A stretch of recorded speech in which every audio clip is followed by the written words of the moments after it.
Cette femme marchait avec sa fille, quand soudain un vieil homme posa sa main sur la tête de l'enfant. Et aussitôt la fille se transforma en lion. Un frère en Christ, témoin de la scène, s'écria « Arrête-toi là! Toi, homme mauvais, qu'as-tu fait à cette fille ?» Le vieil homme répondit « Comment oses-tu me parler de cette manière ?» Le frère en Christ dit alors « Femme, regarde ta fille. » La mère, voyant la transformation, cria « Ah, ce n'est pas ma fille, ce n'est pas ma fille! Je crois que j'ai oublié ma fille là d'où je viens, laisse-moi partir !»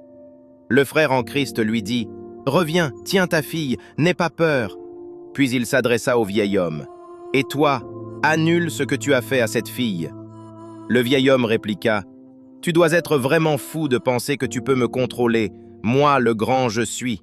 Tu es fou si tu crois pouvoir me dominer. » Le frère en Christ répondit « Celui qui est plus grand que moi te contrôlera. » Le vieil homme dit « Et qu'est-ce qui est plus grand que moi, le grand je suis?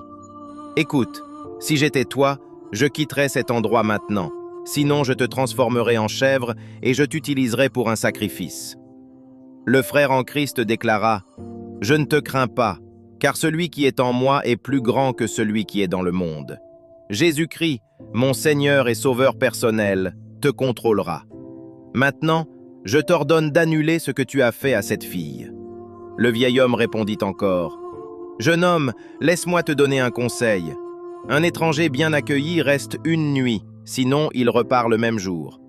Puisque tu veux te mesurer à moi, moi le grand agneau, je vais t'enseigner une leçon que tu n'oublieras jamais. » Il lança un sort, mais le frère en Christ déclara « Sang de Jésus, sang de Jésus, sang de Jésus !»